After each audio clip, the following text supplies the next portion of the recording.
All right, everyone. Thank you so much for being here. My name is Ellen Taylor Brown. I'm the founder of Sinsemilla Seminars, and I am so excited to be putting together this panel today. We have a very esteemed group of people here throughout New England doing a lot of great work in different facets of the industry. And I think that's what's so important, is that there are so many different facets of the industry. So maybe while you're listening to their stories, there are going to be things that you can relate to, or sectors you want to look into more. And these are going to be some really great resources for you. So without further ado, if you could all please introduce yourselves, your companies, and what you do in the hemp space. Alrighty, thank you, Ellen. I want to thank Ellen Brown for moderating this panel. It's wonderful. She's a great person. Round of applause for Ellen over there. Ellen Brown, world-renowned Farmer Brown. I'm John Dvorak. I am a hempologist. I've been studying cannabis hemp for over 25 years. Been focusing on hemp, industrial hemp, the history of hemp. There's a lot of great history in New England. And I put together the cannabis curriculum, which is a presentation touching on 35 or so topics, all related to cannabis hemp. Because we're talking about one plant here. This is a cannabis expo, but this is a hemp plant, believe it or not. This is also a hemp plant. So both cannabis, you can make all sorts of products out of them, but you can also make high THC cannabis plants. Some people call that marijuana, but the stalks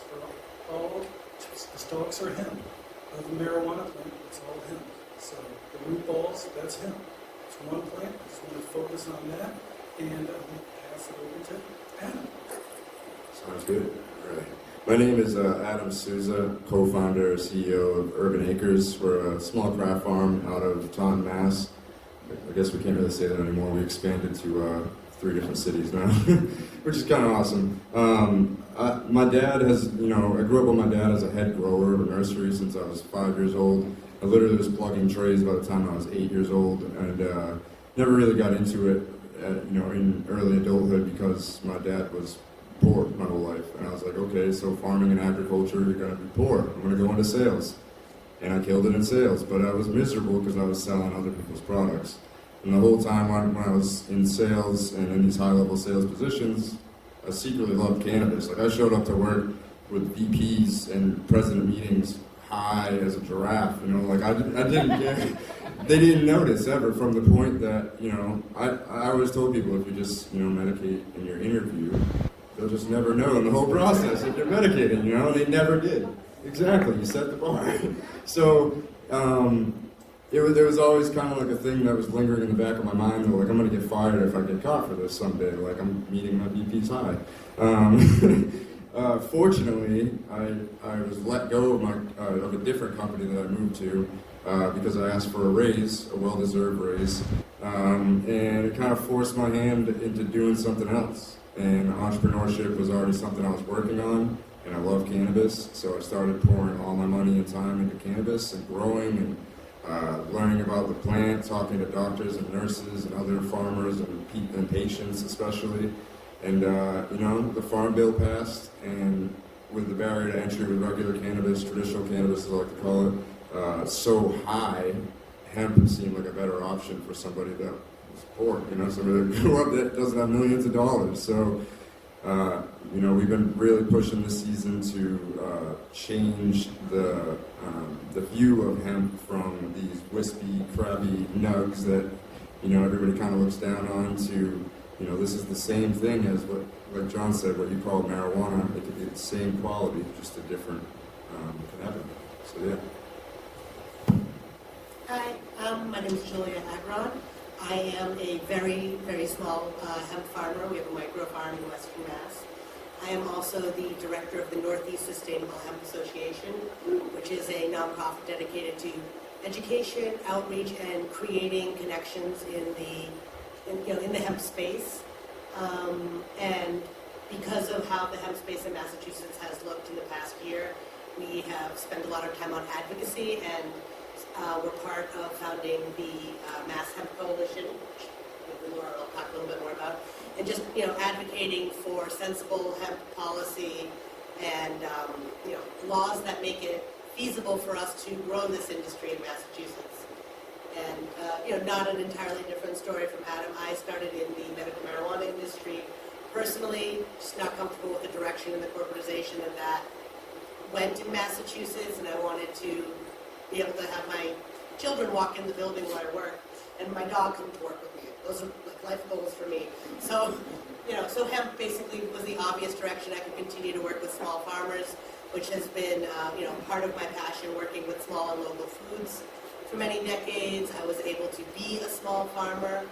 Because of certain laws in Massachusetts, we weren't able to lease land this year because where I live, any leasable farmland is an APR, and at this point you can't farm hemp on farmland.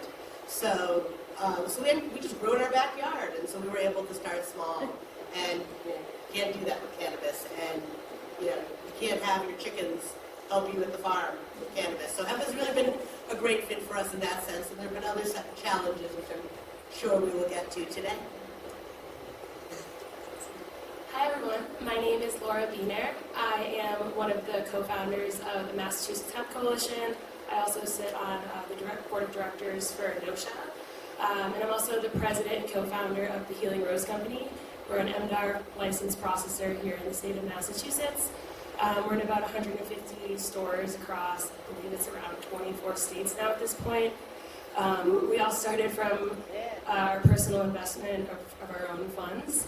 We started really small about 3 years ago, and we're at batch over 1,100 now, so we've done a lot of small batches, a lot of turning them over, and making a little into a lot over a lot of hustle and time, and just a lot of time and energy spent into it. So we make organic skincare products using CBD from hemp, and right now we are using Massachusetts hemp only, but we are fighting to allow the industry to open up a little bit more. Through my frustrations, founded the Massachusetts Hemp Coalition, a few other entrepreneurs really advocating for change. We had a press conference rally at the State House in June. We've also met with legislators over time, and Julia's doing a lot of that with NOSHA, and trying to make this industry what we want it to be. So, yeah.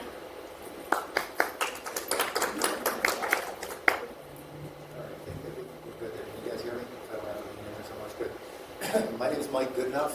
My company is AGTEK. I am one of the founders.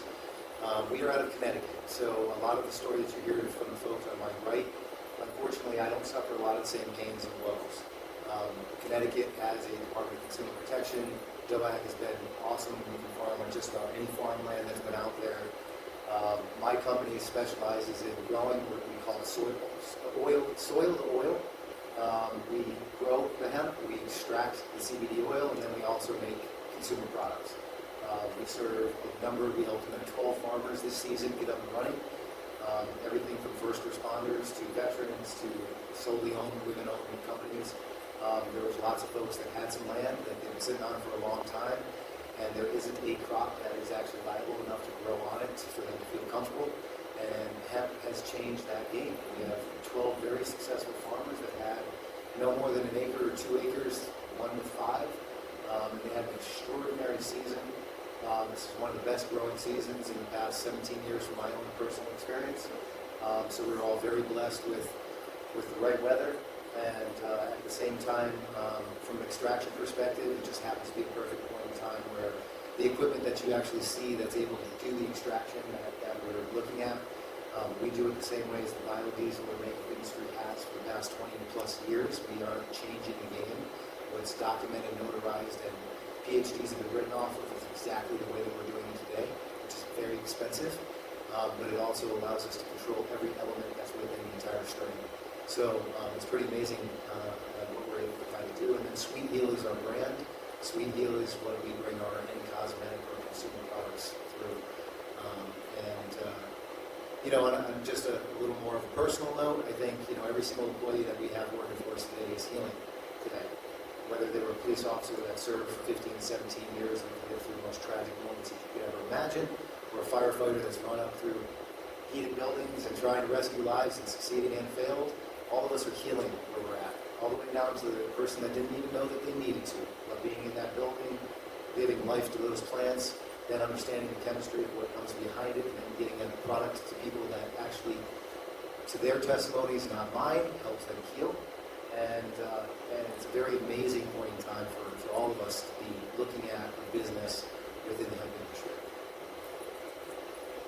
very much. Yes. So Can guys, I just say real quick, I've been to his facility and I've seen him walk through and interact with all his employees, and every single one of them smile, fist bump, like, hey, what's up, boss? Super important. I can vouch, I'll third that, that's true. But you guys make it look easy, but what are some of the trials and tribulations that you have faced, and like how have you overcome them, especially with all these ever-changing regulations? You want to take that in particular? So, I mean, to start, I think it's important to know the regulations going into it. You know, when we applied for our license, we spent basically from when they passed the hemp bill to January 4th when we sent in our application just researching. And what we found is that originally in the FAQs, they kind of let people know that, you know, consumable CBD products were most likely not going to be allowed. They also told us through some phone calls with them, they don't really interact with me anymore because I'm very like, but they basically said they don't ever expect pet CBD to ever be approved either, and they don't expect hemp flower to be sold to consumers, all of which is crazy. All of that, it's insanity, because I know all of us lab test our products to make sure they're safe for people, and you know, we're licensed sellers and everything.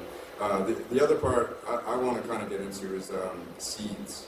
For farmers, you know, if you're going to grow the plant, you need seeds. We were told by MDAR, Massachusetts Department of Agricultural Resources for hemp, they said that there was over 800 acres of hemp approved in Massachusetts to grow. And over half those farmers couldn't put anything in the ground because they couldn't find seed. And like, I know we were approved for our license April 23rd, I want to say, of this year. We didn't find seed until May 3rd. And that was like every day, go, go, go, go, go. Like, we almost bought it from out of state, which is something we didn't want to do because genetics, you want something that's been in the region for a little while so it can withstand this hard growing season. So that's, you know, probably our biggest problem that we saw in the market that I would like to speak on, and you know, we're really trying to help that this year. So I guess I'm going to start by saying if we made it look easy, you didn't look close enough. It's not easy. Farming is never easy. Being someone who has no idea how to farm and deciding it's a great idea isn't easy. Being somebody who knows how to grow amazing cannabis and deciding to put in 20 acres isn't easy. I've seen a lot of farmers fail. I've seen a lot of cannabis cultivators fail. I'm not saying there isn't an opportunity for success. I'm just saying if anybody thinks this is a get-rich scheme, you are in the wrong room. You should go. There's nothing easy about any of this, and there's nothing quick about any of this. And as far as knowing your regulations, good luck. We don't have any. We have no regulations around hemp in the state of Massachusetts. We have policies, and policies can quite literally change overnight, as we all discovered, because those of us who did find genetics all planted for CBD. There is one farm in Massachusetts experimenting with a hemp crop that is now for CBD. Every single other licensed farmer and processor is here for CBD. And when, after all of us had made that investment and all of us had gotten our plants in the ground, we were told we couldn't sell smokable flower. Well, I'm not saying there weren't possibly like hints. It was a game changer because my crop on my micro farm is worth $10,000 to $50,000 at a very conservative estimate if I'm able to sell the organic, regenerative, hand-loved, smokable flower that I'm producing. And it is worth, at a very, again, conservative estimate, $1,000 to $5,000 if I have to sell it for biomass. And that's if anybody wants to buy my tiny lot of biomass. So now if I want to make any money off of my crop, I have no choice but to start developing products, which isn't easy, and which isn't cheap, and which isn't a given, and then I have to start looking for markets. So farmers have to have more hats than they know what to do with. Get a hat back. If you want to do this, you have a lot of jobs to figure out.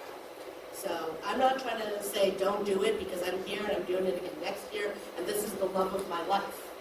But I just don't want anybody to think that there is anything easy about it. I'm the fun one. So as a processor and retailer of CBD products, processing has been a long-term challenge since the beginning. We were shut off from Square, Stripe. We were always afraid to do too well on our online store, to push our sales too hard, to kind of like create too much traction, which was a really weird feeling to have as a business owner for over 2 years, to be afraid of too much success, because then you lose your payment processing and then you'll have like no way to process. Luckily, Square now is accepting CBD companies, so that's been a huge game changer for us. But my strategy prior to that was really to like spread out risk, be smart with every decision you make, take checks as much as possible if you're a processor. Square also charges like 4 to 4.5% processing, so there's that. Yeah, I mean, running a business in this space is so much more complicated and complex and anxiety-ridden, but I'm sure we can speak for anyone who touches the which is, everyone here, except John. But John's, he's an OG. He knows way more than all of us. The feedback we get from people, from our products and the differences that we make in lives makes all of these trials and tribulations and stressful nights and anxiety attacks, all of that, absolutely worth it. Knowing that we can make an impact on people's lives and change in such dramatic ways that it impacts people for the rest of their life and has a long-lasting impact on us and all of our employees is by far the most rewarding thing I could ever do. So this is like the industry to be in if you like impacting people and trying to make the world a better place. It's worth it. Yeah. So legislation, first one. Connecticut was really lucky. We have the Department of Consumer Protection who controls my license on extraction and who controls my license on manufacturing products for the consumer. Department of Agriculture did a lot of work in preparation, very similar with FAQs and other components that were out there. We had leniency within certain areas, and what I mean by leniency isn't that we were able to get away with things. We were given an opportunity to prove a difference. So I'll give you an example. We had one farmer whose crop came up hot. We were able to remediate his crop through a process of drying and curing. It was a very small decimal point that we were chasing after, so this is not something that's very common. So our Department of Ag allowed us to write a process that would be used to remediate that crop, and we were able to execute on that, and they gave us leniency to follow as long as we did everything that they required us to do, which was to isolate the crop, to not touch the crop until it was embargoed. They were very ready to enforce what the law meant needed to be enforced, but at the same time, it was a study, and that is imperative. This is a study of information to help the next farmer down the road not lose their crop. And so that was their focus, and I praise them endlessly on that single facet, which means, as one of my crops, we had numerous, we brought in over 60,000 pounds a season, and one of my crops came in hot also to be way past acceptable, so I will have to destroy it, which is fine. It's a small margin to the rest of the success that we've seen. But I'm going to now attempt numerous ways of remediation and show how deeply we can ground those decimal points to try and change someone's crop at a very high ratio. And so they're giving me the leniency, although they know I will fail, to try and identify scientifically what our deepest cut can be in those numbers. And so there's great legislation, but our state is also giving us the ability to help within that study and effectively change the laws that come through, which hopefully will be adopted on a national level. Additionally, I think there are simple things like the different lab results between the Department of Consumer Protection and the Department of Ag. You do a test on one person's process and way, and you do a test from the other organization's way, and they are vastly different. And no one is seeing that but the extractor, who has to test the flower before it's extracted and then after it's extracted, right? And so I have to accommodate multiple different legislative bodies or groups, government groups, to be able to succeed. So, long story short, there is massive change that needs to be happening, that still needs to be put in place. We need to help this study succeed. And if you are people out there looking to get into this industry, that be involved with that study, eat the knowledge that you're being given from that space. Comment on it. Ask questions. Don't be quiet. Use your voice. Because that's how new answers are going to be derived. So, yeah. And if I could just throw in a little bit on that, the reason this hemp crop is, quote, hot, and they have to destroy it, is because it's more than 0.3% THC. That's what the Farm Bill's definition of hemp is. So it has to have less than 0.3% THC, which is really a stupid law, because especially when you consider how many high THC cannabis plants are being grown across this country, that you can make hemp products out of those stalks too. But in the meantime, what we can do is hopefully raise that percentage to maybe 1%, 2%, because you'll not be getting high off of 1% cannabis, trust me. So we need to make it easier for the farmers so that they don't have to destroy precious resource that we're growing. This is insane. So that's one of the biggest problems we have to do. Can you tell the people where that 0.3 number came from, John? Well, it's been around for a long time, and I believe up in Canada, the Canadian regulations said that some of them didn't. Yes, sir. I was going to ask you, can you talk about WLA versus THC? Oh, yeah. I mean, For everybody's benefit. not personally. I mean, as far as Yeah, no, I'd be happy to. So, federal regulations are a little, well, federal wording, which is the Farm Bill, which we get have no regulations, are a little bit vague and talk about Delta-9 THC. Every state at this point is sort of making up its own rules. In Massachusetts, we have mandated that to be hemp, it has to test at 0.3000% or lower total THC, which means the THCA is added to the Delta-9 for the final number. It's kind of disingenuous, to be perfectly honest, because at the point where it's tested, it's already been decarbed, and that is the Delta-9 that plant produces. And if we want to play this game, I can turn all of your THC into CBN, like how long you want to cook your weed.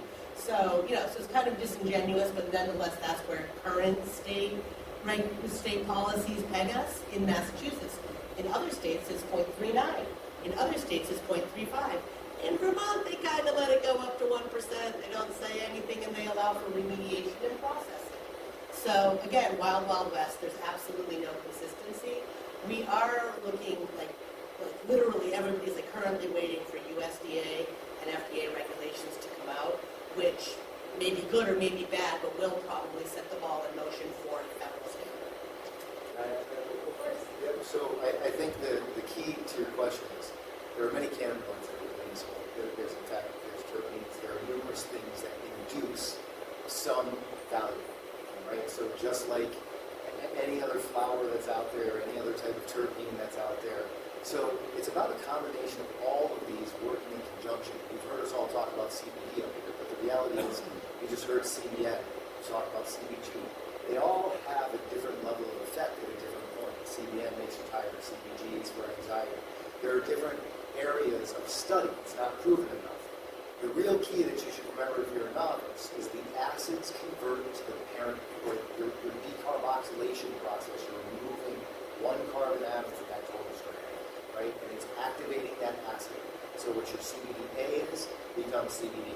Your THCA becomes THC. And so what you're doing is you're not allowing a substance to exist that through the test in the decarboxylation process. So I can't sell you my flower and then you heat it up and it becomes hotter than what it was, or more potent than what it was. So they're looking for us to prove its highest level of potency. But to the point that was made a moment ago, it completely depends on what other cannabinoids are included within that distillate or that flower, and what terpenes are in that flower, because they're all going to cause that flower to act a little different. And so right now it's a CBD focus. But truth is, the industry as a whole is talking about the entire profile. And you guys, if you're interested in this business, should pay attention to the sum of the whole and not just a fraction of today's floating term. Right? Yep. Absolutely. I hate breaking this plant down into like 1 or 2 cannabinoids. There's over 100 cannabinoids. We don't even know how many terpenes there are. The effects between them have barely been studied. So if we have this fight for CBD this year, we'll definitely have it for CBG. fantastic.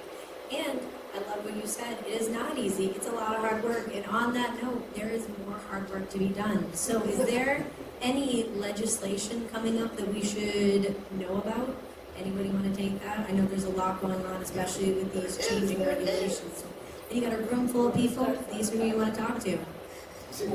Sure. So last Tuesday, we had public testimony to the Joint Committee on Cannabis for House Bill 4001, which will essentially regulate and allow for the sale of CBD and consumables and CBD flower to the consumer. And is it CBD being that? It allows, basically designates it as an agricultural product, Yes. as it is, Yes. and therefore isn't considered an adulterant and can be added to everything that it currently can be added to. Right. So this bill, it doesn't guarantee that it's going to keep moving throughout the process, so it's really important that we all reach out to our legislators, both local and I guess the committee would help too. Right? Yeah, and so at this Yeah. point, the Joint Committee for Cannabis has H 4001.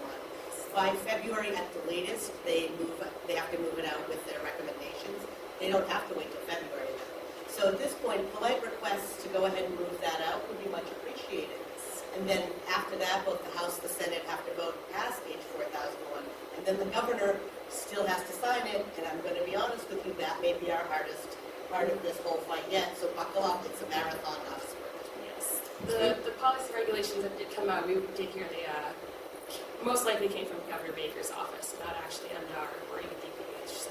And if you want more info, make sure to join the Mass Hemp Coalition. These ladies have done so much for us. Like they're saying, we do so much work as farmers, right? So we don't even have the time, most of the time, to get out there and fight. And these ladies have done an amazing job doing so. So thank you, and make sure to support them.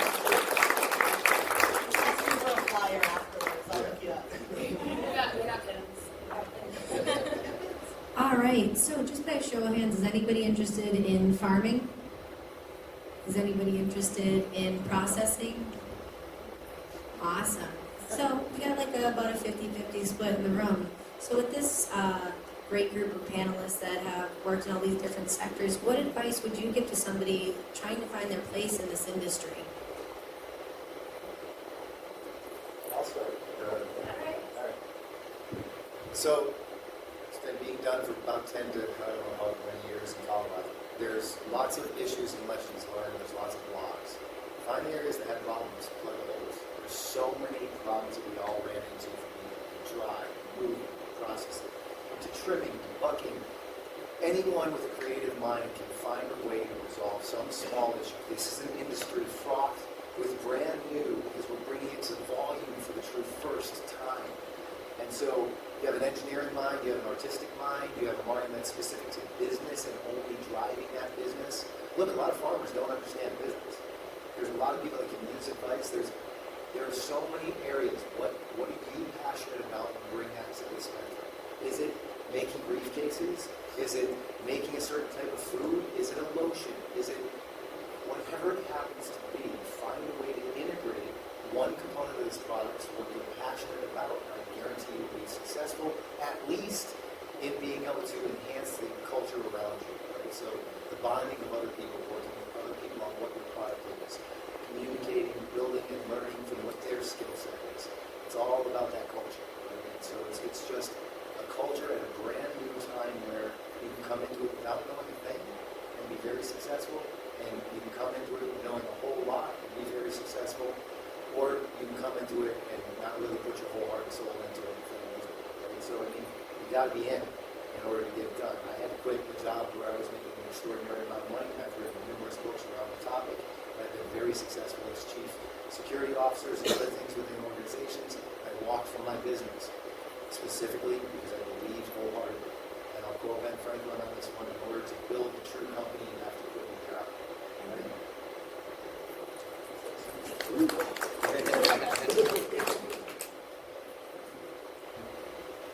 And as Michael said, we're creating an entire industry. The cannabis industry in this country is exploding, creating tens of thousands of jobs all across this country.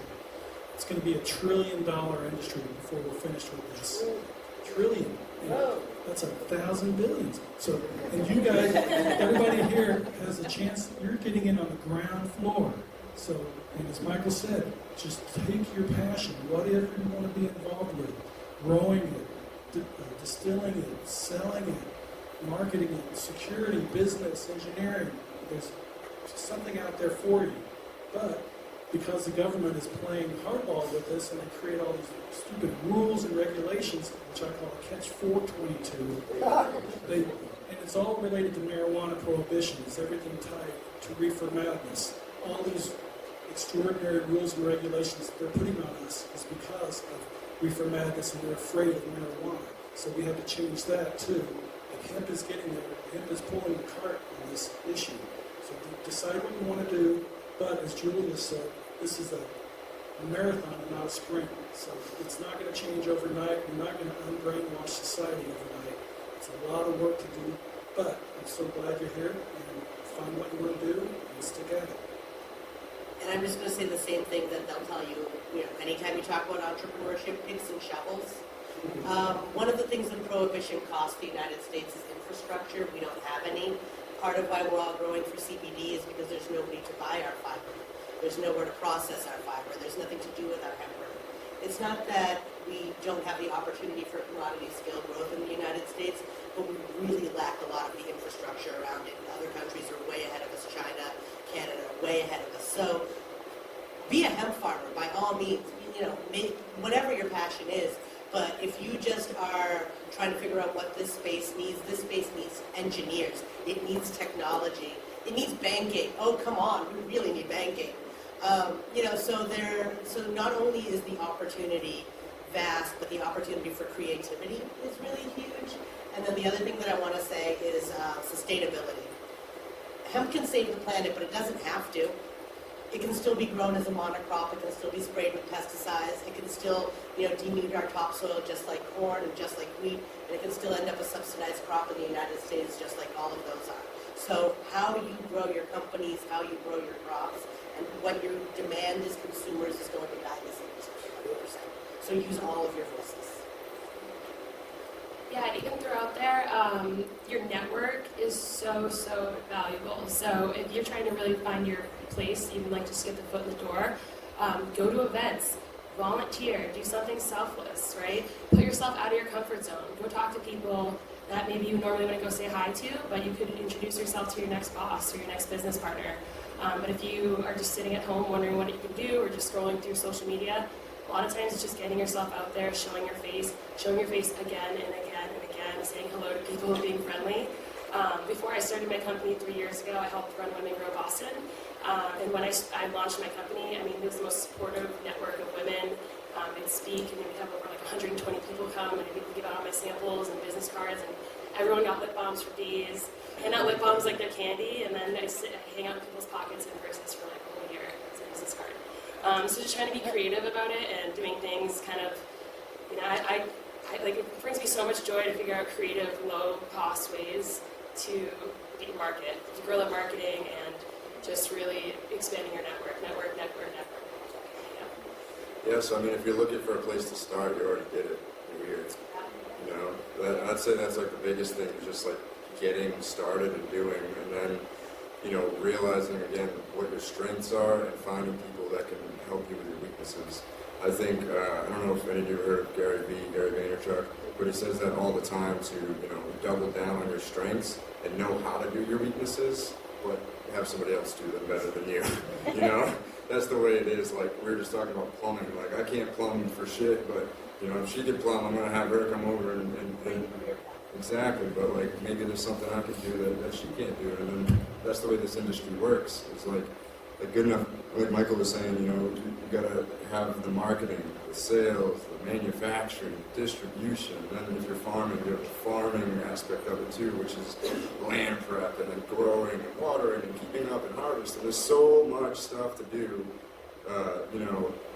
It was just 2 people mostly this year. My partner Andrew and I, we just added a third partner because, like you're saying, he's an engineer and he's been a CTO at other companies. So we saw that missing hole and knew we needed to fill it because engineering is what's going to make this all push forward.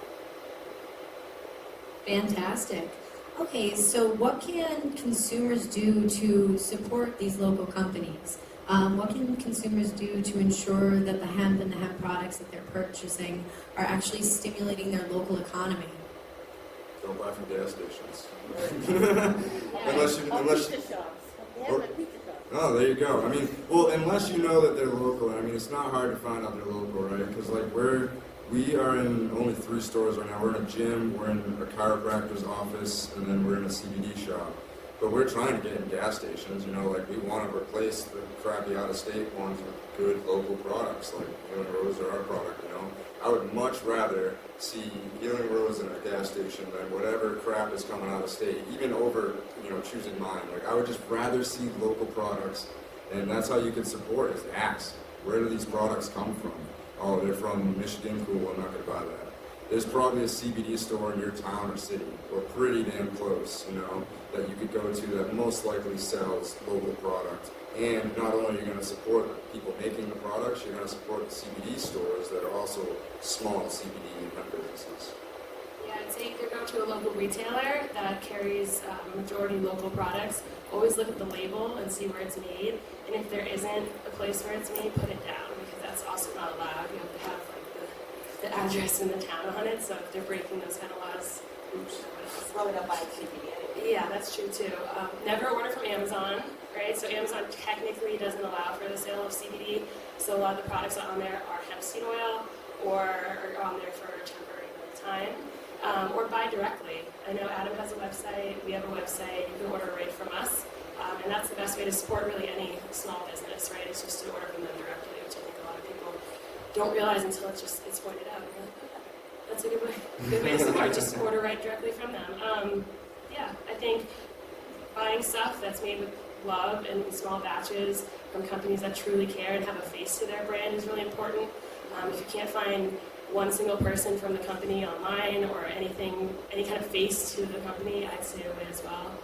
We were very open about our entire team of 6. You can read about everyone on our website. We have pictures with the contact information. And I think transparency is what consumers value, and they should definitely look for in the CBD space. So I didn't know we could use props, so I actually had one of my brother to bring up a prop here for me. So I'm just going to follow your lead back there, Captain. But any one of the people that you're dealing with at this table or any legitimate organization should be able to show you their licenses. What are your licenses, right? Where are the test lab results of your flower before you started your process or your certificate of authenticity, right? Where are your lab results on oil that you just distilled and you turn it into? Where are your lab results on your lotions or your tinctures or whatever the other products are that you're bringing to market, right? Where are your safety data sheets that explain to me what's in your base and what's in your product? This is a standard. This is something that simplified regulatory demand. That's what we have on us. If a company can't provide that to you, or the pamphlet that was given to them by one of us when we deliver our products, then they're not a legitimate product. So call on that store owner to be able to produce for you that simple bit of information. You don't have to know how to read it, but those should be the things you're asking for. Show me there's no pesticides, no metals. Show me the lab result that is specific in this industry to protect me as a consumer. If they don't have it, you should definitely reference to them that they should remove that from their shops. Sorry, yes, sir.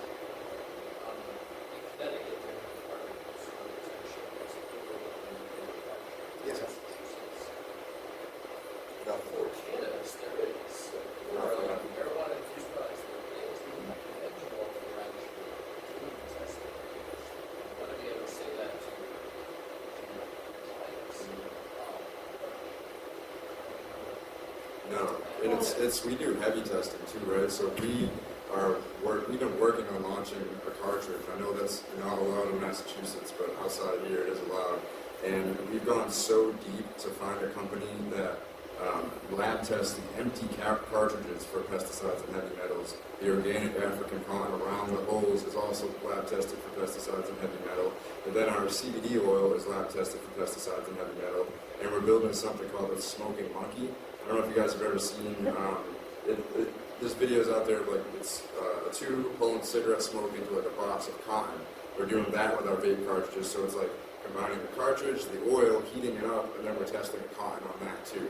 And Everything else has changed. before we ever release it, you know, and there's no, I guarantee you dispensaries aren't doing that. No, but I can tell you that we're buying products from China. Yes, that's amazing. But, sorry, lost track of those smoking monkeys for a minute there.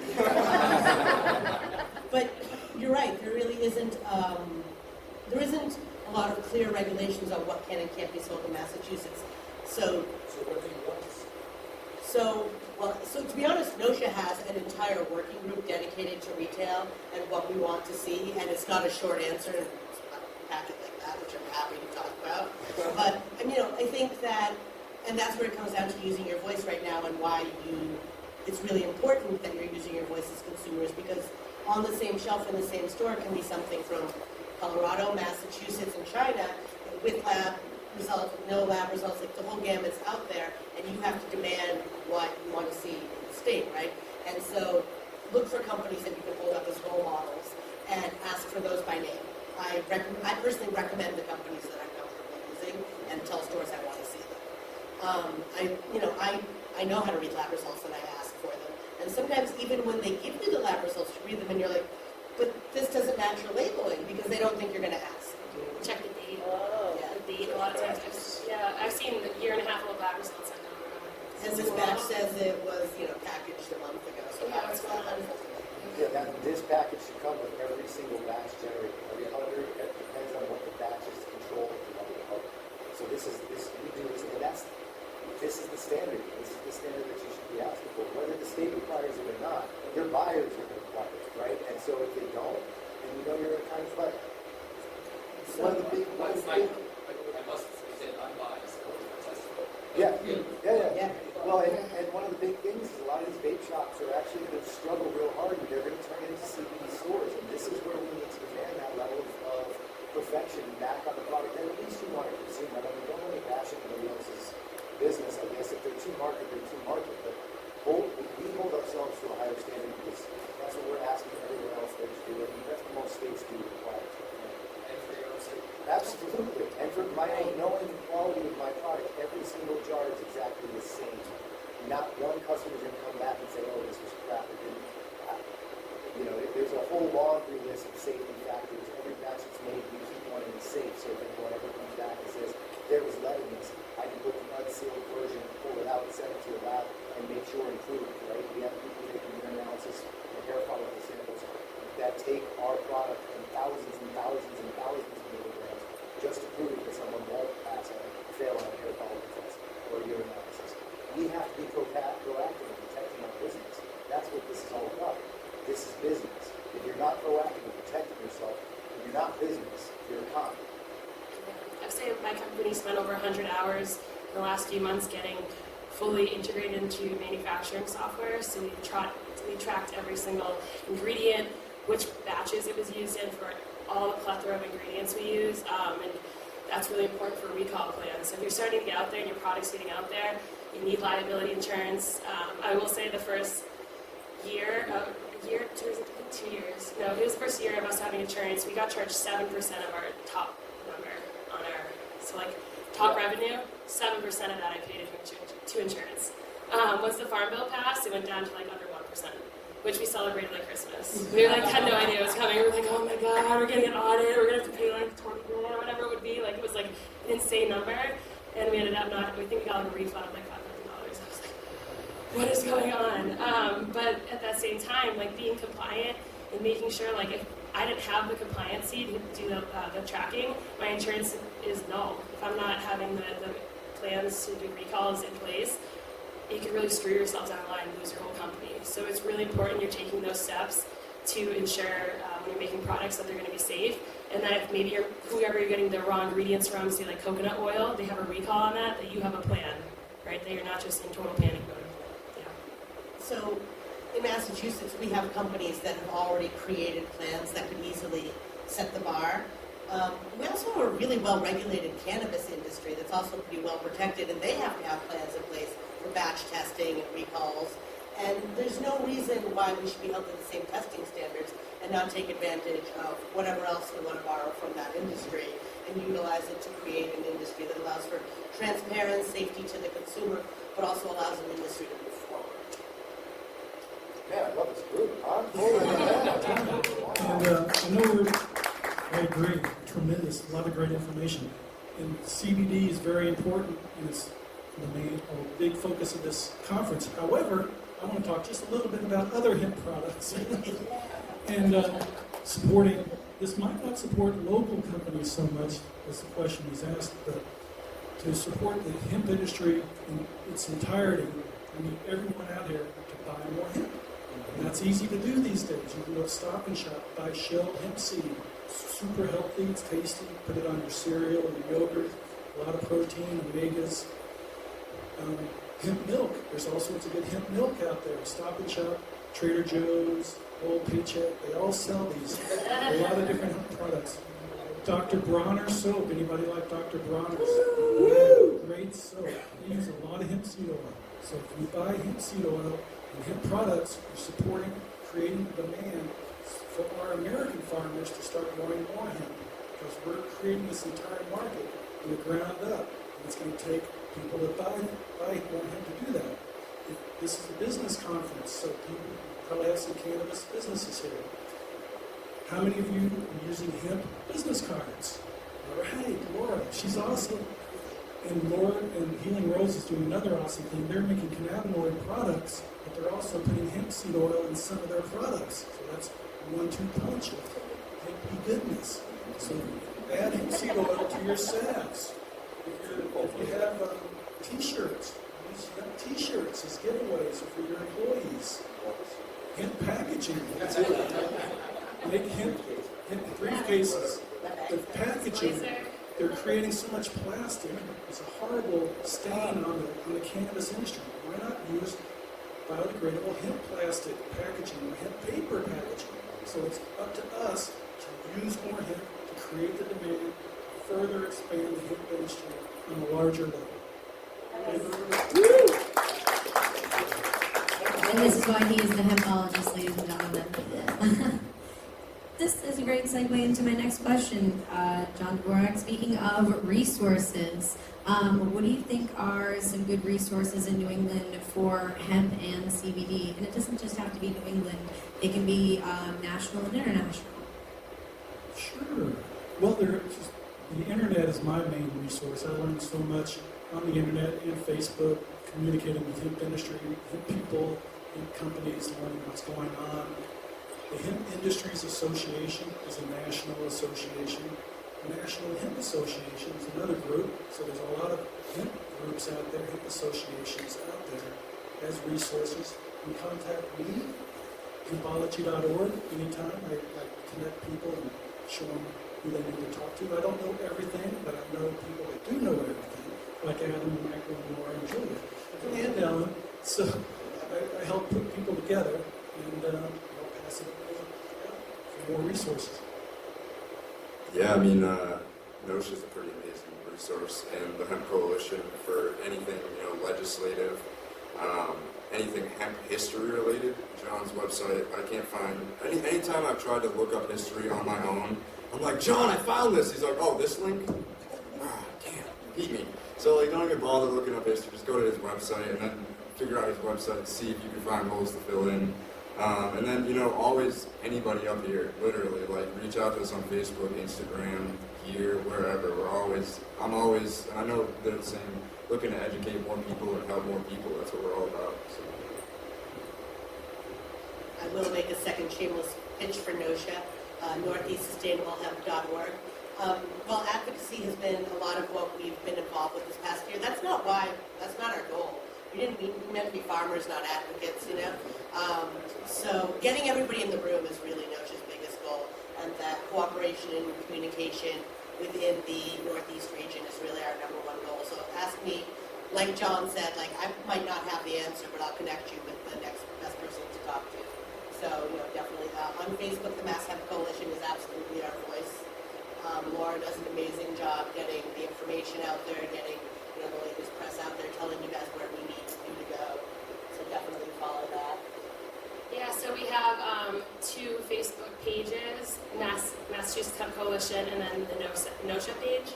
And then there's also a group that's like a closed group where a lot of conversation happens, and that's also the Massachusetts Hemp Coalition.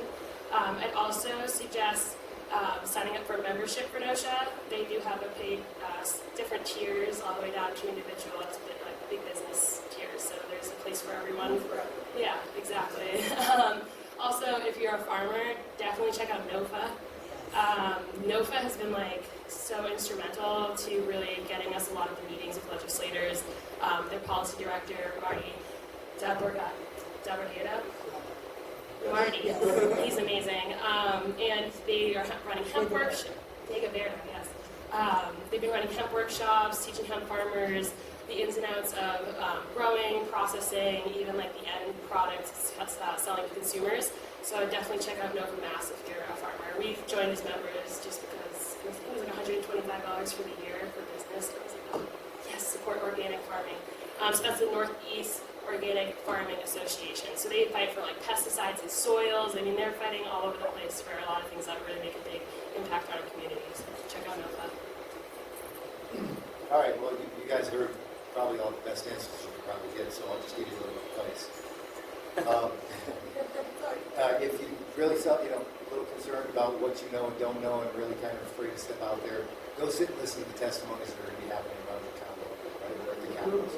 So if you want to try and integrate before you dive in, that's a great place. Have conversations with folks that are there waiting, because you'll be waiting forever. And at the same time, find a mentor. Find someone you can talk to openly and have conversations around where you can feel stupid and feel smart all at the same time.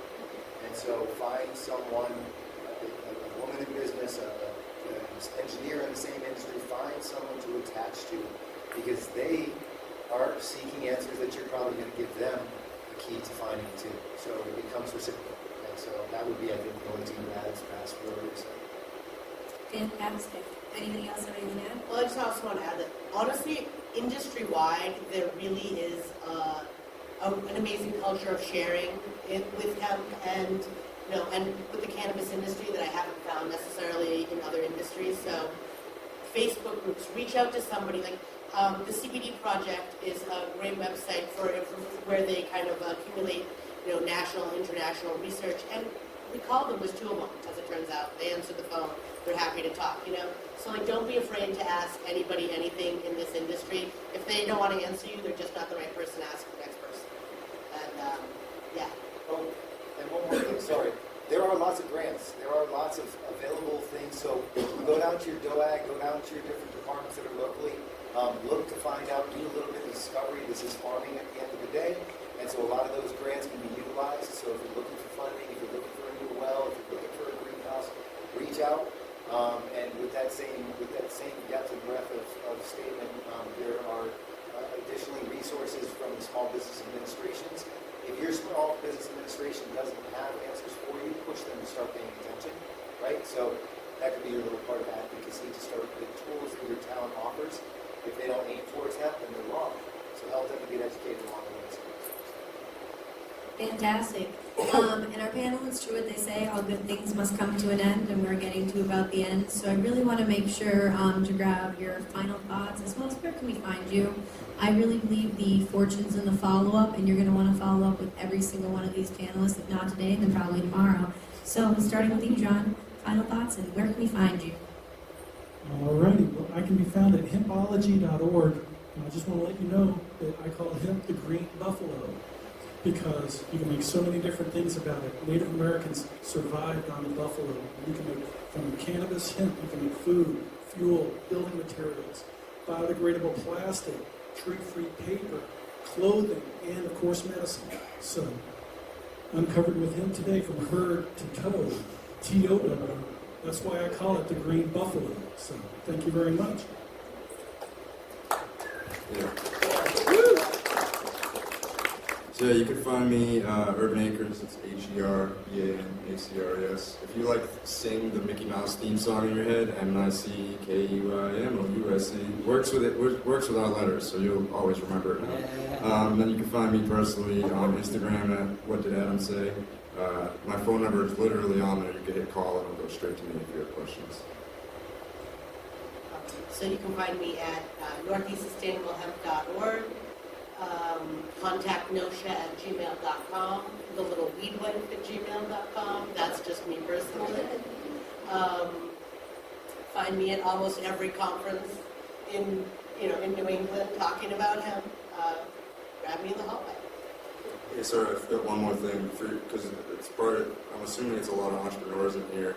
I have a podcast called AA for Entrepreneurs, where we basically interview entrepreneurs on their backstory to help motivate and inspire other entrepreneurs on the come up. So, if you want to get on the podcast, it's completely free. We figure that what you say is the value to other people, and we just want to share your story. So you can find The Healing Rose. We have a website, thehealingroseco.com. Very active on Instagram at @thehealingrose_, Facebook, The Healing Rose Austin. Yes, and my email is laura@thehealingroseco.com. Pretty simple.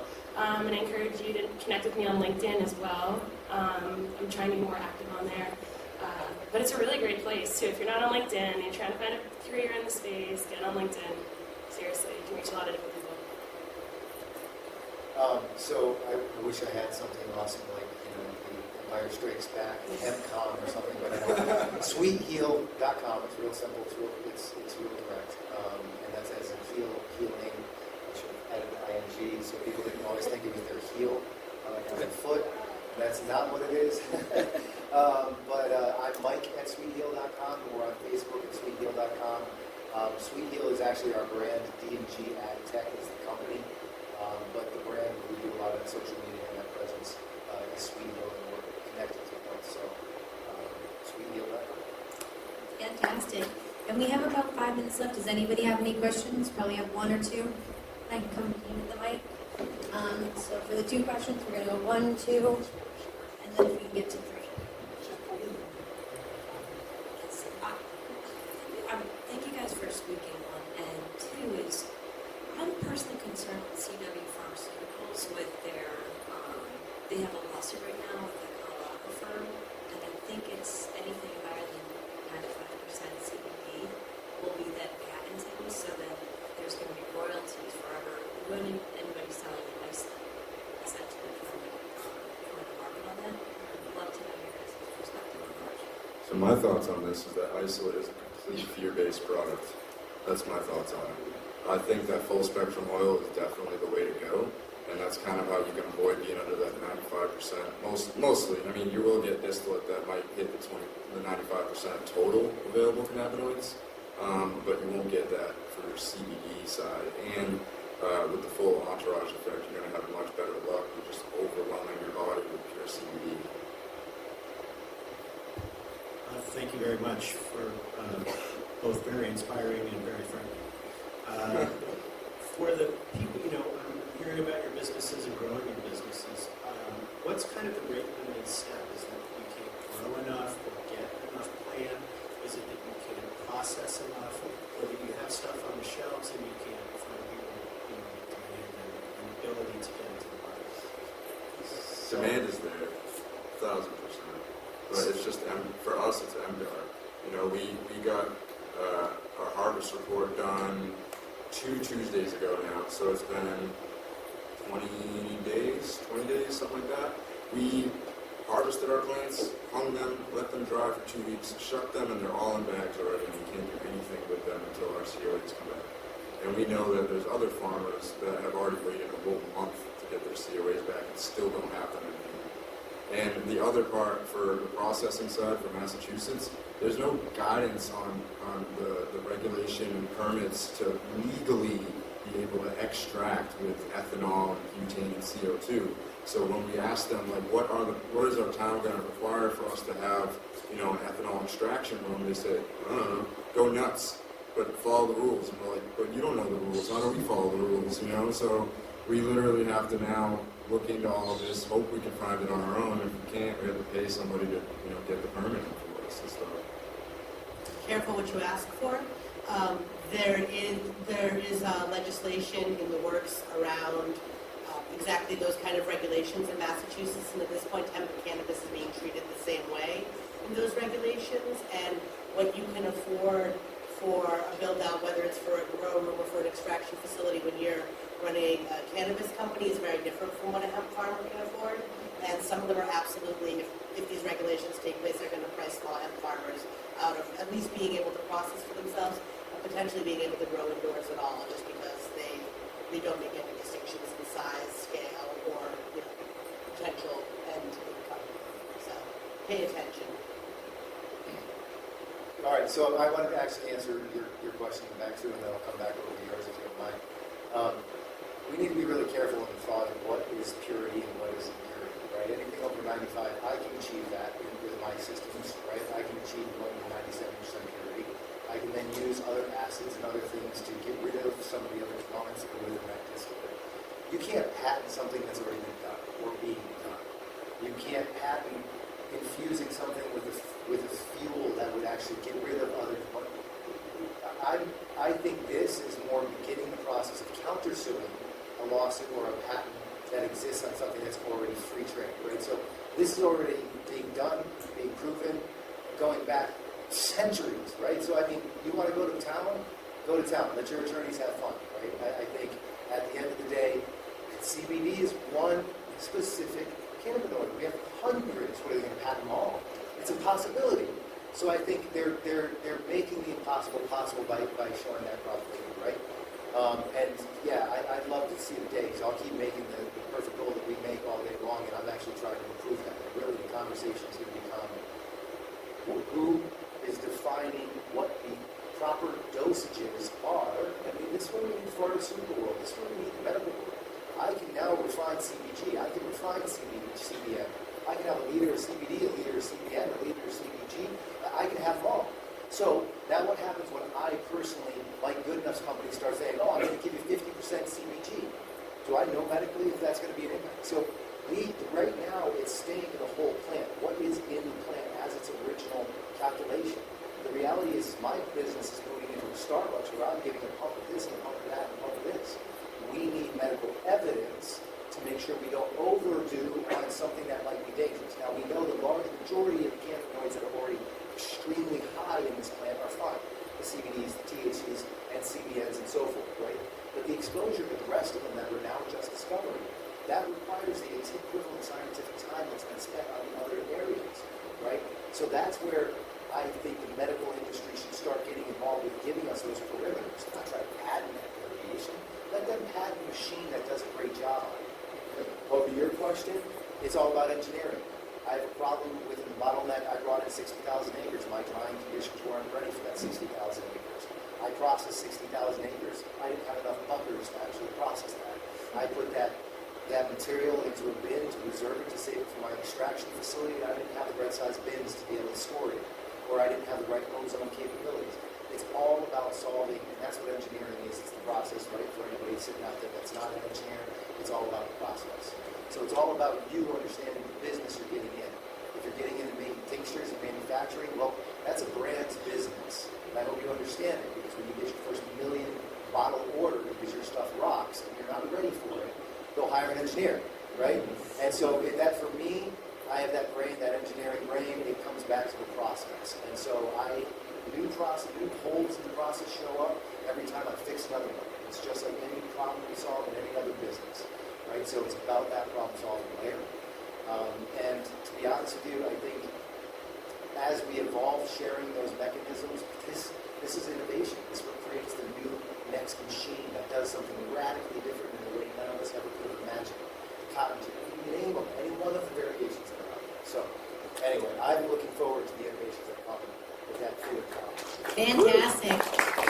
Guys, we have run out our clock. We got to get ready for the next speaker. And please make sure that you follow up with these panelists. Can we give them and yourself a round of applause? Thank you, guys.